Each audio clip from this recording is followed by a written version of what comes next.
What's up gamers, DreamcastGuy here, and I just stayed up all night playing the Dragon Ball FighterZ beta on Nintendo Switch, because honestly, I was very curious about it. Earlier this year, I reviewed the game and really fell in love with how complicated and fantastic the combat system was.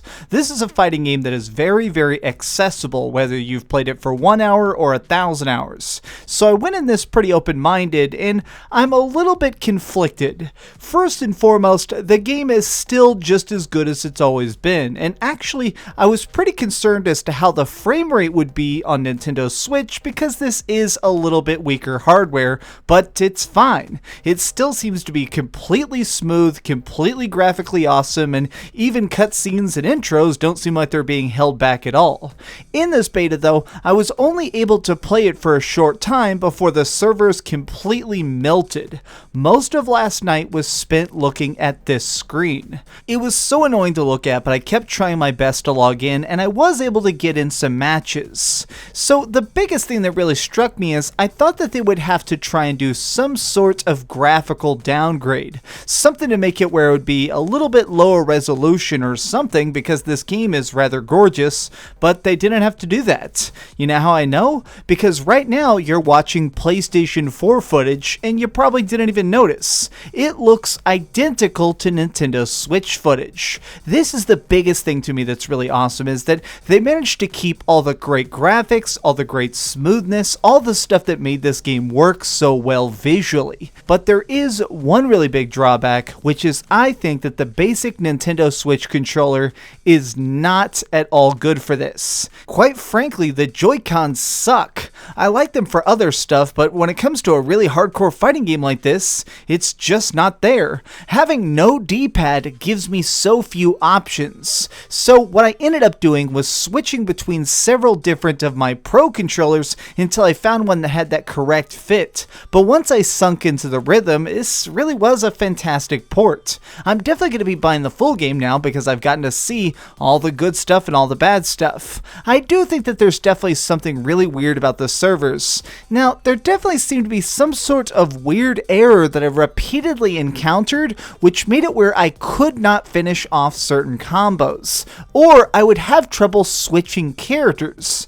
Now, this could partially be because the only people that are online in this beta seem to be supreme champions who pull off 85 hit combos with Goku Black, but I found myself continually being deadlocked by what seemed like input errors on the server side. Going back to the PlayStation 4 today, I was brushing up on a lot of my combos and skills before this beta began, and everything was working flawlessly. So to suddenly jump in here and have all these problems, it definitely seems like something that's being wrong on their side and not my side. It's hopefully not going to be an issue in the final game though, because this is a beta build and one that seems very rocky. What we got in this beta is the same stuff that was on other consoles, which is basically a huge chunk of the final roster, a lot of the arenas, and a lot of stuff to really dig deep into. And when I went into this, it seems like this is actually built with all the most up-to-date patches. It is a great representation as what the game is going to be like, and personally,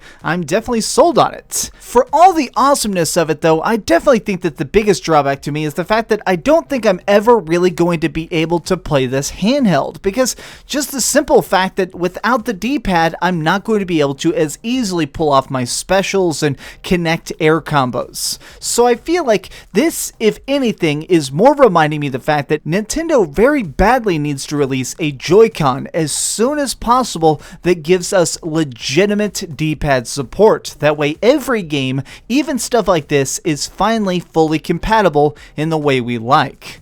But how about you? Did you try this at all? Were you able to log in, or did you spend most of last night, like I did, staring at this spinning gear? Let me know your thoughts in the comments down below, and if you have already pre-ordered it and you're really ready for this just to come out, well, tell me about that too.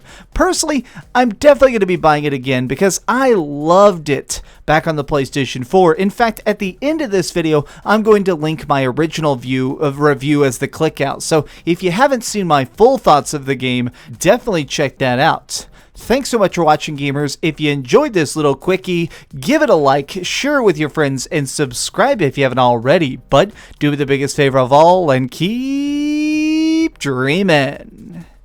Alright, I'm gonna finish drinking this energy drink and then go to bed because I'm dead tired.